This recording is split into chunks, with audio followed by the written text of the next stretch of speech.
This documentary, RaRiNoaHa, Rain, River, Nourishment, and Harvesting, was created as an open educational resource. Whether you are a city planner, a local administrator, a student conducting research, or a community leader looking to make a difference, this film provides practical concepts to help nourish and protect our water resources. Transforming crisis into resilience, a new hydrological paradigm. Catastrophic flash floods and chronic groundwater depletion are not inevitable disasters, but symptoms of how we mismanage the water cycle. We face a tragic paradox, being devastated by seasonal rainfall only to suffer from systemic drought once those waters escape to the oceans. Rain, Rivers, Nourishment, and Harvesting, RaRiNoaHa, shifts this perspective. Instead of viewing monsoon surges as hazards to be diverted, we treat them as resources to be captured at the source. By engineering the shortest vertical path, we ensure water is absorbed by the earth exactly where it falls. This localized approach mimics the Earth's natural sponge, neutralizing the destructive momentum of floods while restoring hydrological balance. The philosophy of the title, Rain, Rivers, Nourishment, and Harvesting, reflects the symbiotic relationship between human stewardship and nature's provision. Nourishment, the pain. This represents the exhaustive, thorough care mankind must undertake. It is our responsibility to engineer the pathways that allow rain rivers to bypass modern barriers and reach the deep underground reservoirs that need them most. Harvesting, the gain. This signifies the enduring reward for our efforts. By taking the pain to nourish the earth, we gain a year-round water supply and the permanent eradication of the threats of flood and drought. Water. It is the most powerful kinetic force on our planet. Every monsoon, billions of liters of pristine rainwater inundate our concrete cities, paralyzing infrastructure and overwhelming drainage networks. We treat this deluge as a civic hazard, a horizontal crisis to be swept away as quickly as possible. Yet, mere months after the floods recede, the exact same geography faces a silent, devastating emergency: catastrophic drought. Deep subsurface water tables are collapsing. Bore wells are running dry. This is the tragic paradox of modern water mismanagement: starving for water while drowning in it. For millennia, the Earth's topsoil acted as a massive geological sponge, allowing rainfall to naturally percolate downward via gravity to recharge deep aquifers. Today, modern urbanization has laid down a massive concrete shield. By sealing the earth, we have violently disrupted the vertical movement of fluids, transforming life-giving precipitation into destructive surface runoff. Traditional rainwater harvesting mandates rely heavily on shallow rooftop collection or small domestic storage tanks. Though this idea is greatest that mankind's residential location itself is carrying out the rainwater harvesting, and this is the best from preservation of water for future if the water is completely absorbed and sent to the deep water reservoirs. But this architecture, while useful for minor household needs, these systems face immediate volumetric limits. During intense downpours, they fill to maximum capacity within minutes. The vast majority of the storm surge overflows right back into choked municipal drains, leaving the deep subsurface entirely unhealed. The principle of the 25-kilometer/R/2 radial extension circle: no local rainwater asset operates in isolation. Water follows the absolute law of gravity across entire watersheds. Therefore, prior to deploying any physical structures, the target implementation zone must be mathematically selected, encircled, and evaluated against a comprehensive 25-kilometer minimal radial extension circle. In case the specific area has radius r, then radial extension shall be R/2, but for any region, minimum 25 kilometers shall be standard criteria. This 25-kilometer R/2 boundary serves as the macro catchment analysis zone. Understanding the geological and hydrological activities within this perimeter ensures that upstream surges do not overwhelm downstream assets, and that local interventions are optimized for the true volume of the regional water flow. To heal a collapsing water table, we must look past the surface. Traditional harvesting fails because it cannot bypass the upper, non-porous clay strata layers that act as a geological barrier. True rejuvenation requires deep subsurface fluid dynamics, extending structural pathways directly into the Earth's natural underground storage veins. To achieve this landscape balance, this blueprint establishes 3 non-negotiable conceptual pillars: guiding water past non-porous clay via deep gravitational pathways, engineering multi-stage geological filters to guarantee contamination-free intake, and optimizing terrain causeways to slow the flow. This shall be the required architecture for the rain rivers to help the mankind in better ways. This is how, through available natural sponge, we can restore the Earth's deep aquifers to the fullest during monsoon and use it rest of the months. While immediate infiltration is ideal, we must rigorously evaluate the feasibility of the catchment area. Beyond vertical absorption, we must address the entire length of the river. By analyzing both horizontal and vertical pathways, we can strategically deploy recharge wells, deep-bore systems, causeways, and Gabion dams to effectively redirect water into the underlying aquifer. Specifically, causeways and Gabion structures are essential engineering solutions designed to decelerate river flow and maximize retention. Causeways, if designed in a roadway over rain river paths in such a way that it serves the purpose of banking water from source side right up to the causeway location, then it will be befittingly addressing 2 noble causes: restricting the flood in downstream, and secondly, creating water pool to fill up the underground aquifers. The only drawback is that the road shuts if the overflowing is dangerously high, but these can again be addressed by placing hume pipes or increasing size of hume pipes design. But the height of these causeways need to be designed in a way that surrounding area is not flooded. Hence, the solution is economical, but has to be selected and designed looking to a number of issues of the concerned area. Causeway design may have varied design features. The basic purpose we are using it is to slow down the pace of the river, to retain the water in the catchment area longer so as not cause flooding situation in the downhill, as well giving more time for water to move vertically downwards, and if recharge wells are provided in this catchment, then its water movement to underneath aquifer will be multifold. Many places may have nominal design with very few hume pipes, or many places entire length of the causeway may increase. It all depends on our adoption for the safety margins. The catchment area on hillside may be kept more for higher catchment area, but in that case, drowning safety shall be required.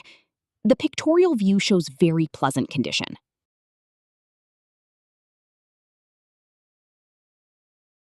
The previous situation was pleasant, but with the heavy downpour in the uphills and surroundings, the water level exceeded the causeway overflow mark. Hence, the causeway now shall remain shut till the water comes down to safer values. These are the shortcomings, but at the same time, the design is economical. Until the budget is afforded to the region, and even someday the bridge get constructed, but core values this causeway was built will keep on harnessing in the years to come. Here, rainwater harvesting recharge pit schematic diagram shows the various dimensions and various strata we need to maintain for the proper filtration of water before it is being stored in the aquifers. And to give vertical path in faster way, we can extend this design with deep borewell design. By integrating custom-engineered recharge shafts with deep borewell extension concepts, we create a highly efficient vertical conduit. High-volume surface runoff is captured, routed through a specialized intake chamber, and channeled downward under precise gravitational pressure. This feeds the deep aquifer directly, preventing topsoil collapse while maximizing water acceptance velocity. But a vertical conduit is useless if the water bypasses it at high speed. Fluid dynamics dictate that infiltration requires static head pressure. We must systematically strip the water of its horizontal velocity, forcing high-speed sheets of runoff to transition into a calm, localized pooling state. Slowing the water is the prerequisite to sinking it. This velocity control is achieved by utilizing causeway techniques for catchment area optimization. Engineered across strategic terrain bends, these causeways act as structural brakes. During peak downpours, they temporarily pool the surge, forcing heavy sediment and silt to drop harmlessly out of suspension, while creating a pristine, managed catchment zone, perfectly optimized for deep injection. Now, we shall discuss another technique with almost same reason of slowing down the pace of flow and more retention time. This technique is known as Gabion dam or Gabion basket design. Here, the design is not rigid but somewhat flexible and porous. Big-size boulders, stones are arranged to give the shape of wall. This wall may be developed piece after piece or single. Slowing horizontal runoff requires structures that can withstand intense mechanical pressure. Rigid concrete dams often crack under sudden flash floods. The solution is the Gabion check dam, engineered rock-filled wire mesh baskets. Because they are flexible and porous, they break the water's kinetic force while allowing safe filtration. Here, a seasonal rain river is shown with several recharge pits. Depending upon the gradient of that particular location, numbers are decided. In between, there will be many possibilities of placement of causeway or Gabion dam, depending upon the contour and terrain path of the river. The ultimate aim will be to let the rainwater move over to the aquifer reservoirs with safety precautions being evaluated, with all such gains and appropriate decisions shall be taken up. Engineering works must be reinforced by nature. The biological shield introduces targeted, deep-rooting native vegetation along primary water tracks. These root networks act as living rebar, binding vulnerable topsoil together, accelerating water infiltration, and forming a permanent defense against land erosion. Consequently, establishing extensive tree plantations, selecting robust, deep-rooting native species like banyan, neem, and peepal trees along the banks of these seasonal rain rivers is critical. To ensure high survival rates, saplings should be planted during the monsoon months, when natural water is abundant and the soil remains consistently moist. Throughout the drier months, or during the critical early life cycle of these trees, a plan for periodic watering must be implemented to support healthy root establishment. The greatest operational threat to any subsurface recharge asset is siltation. Fine clay particles and floating debris carry the potential to form an impermeable crust, choking the intake filter bed and rendering the injection conduit completely useless. Managing silt is managing the lifespan of the system. Once built, system longevity is secured through a permanent post-field quality control loop.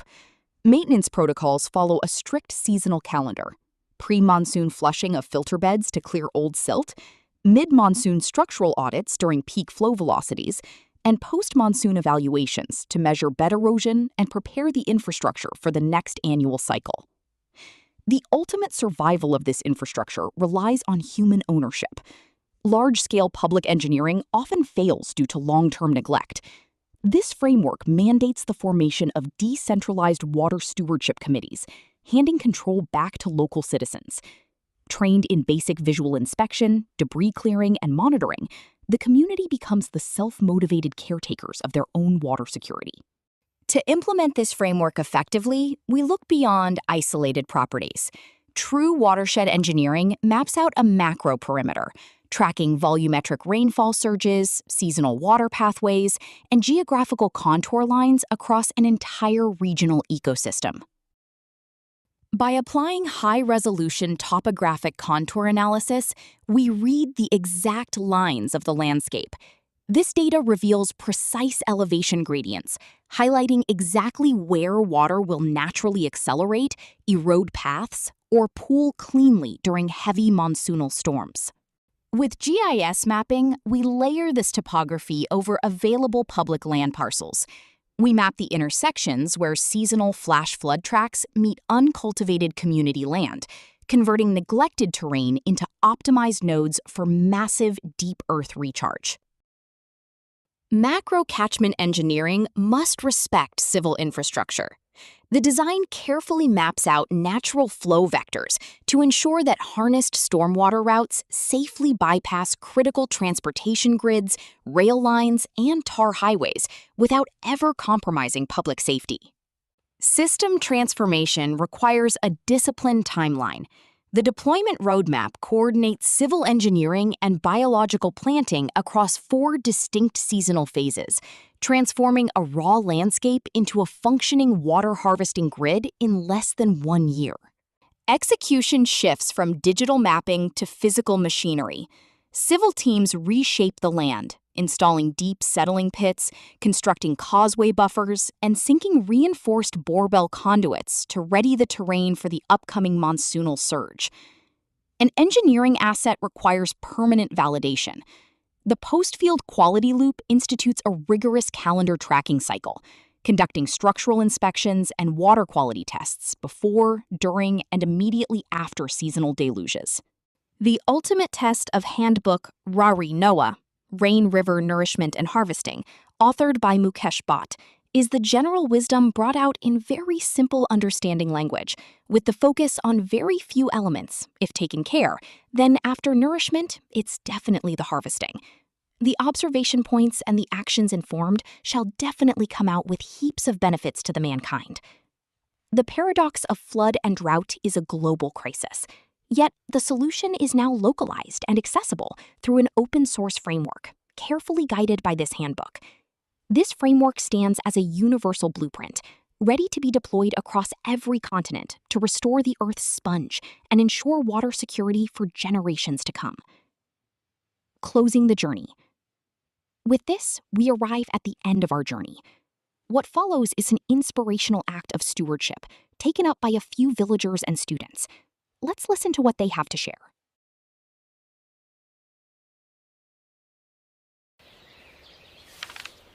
If we capture the runoff here, at the ridge, the entire lower valley stays hydrated through the summer.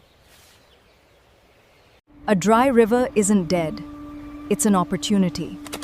Restore the bed, build the wells, and secure your water future. We don't want to stop the river. We want to slow it down. If the water lingers, it sinks. By building recharge wells directly in the bed, we create a bypass.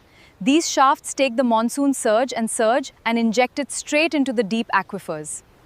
Instead of a flood that destroys everything downstream, we create a vertical reservoir, thousands of liters per minute, stored safely underground. We clear the path so the earth can breathe again. Depth is our friend.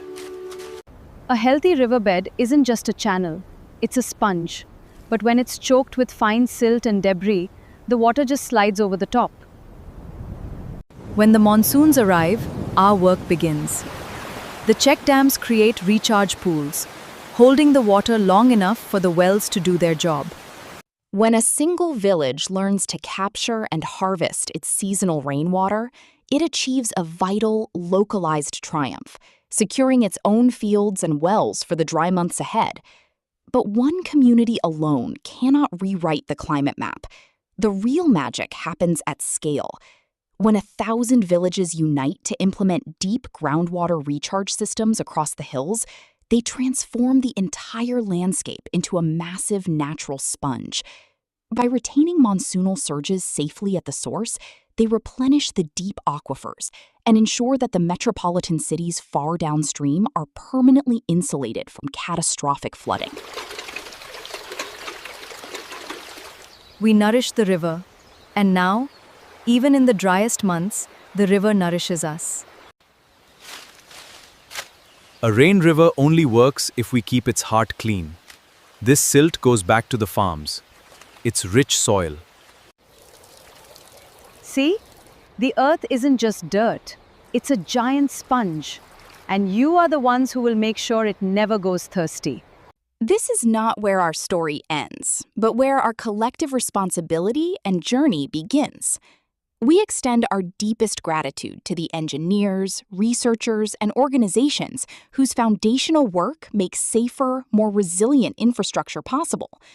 Together, let us continue spreading awareness and building for the causes that uplift our communities.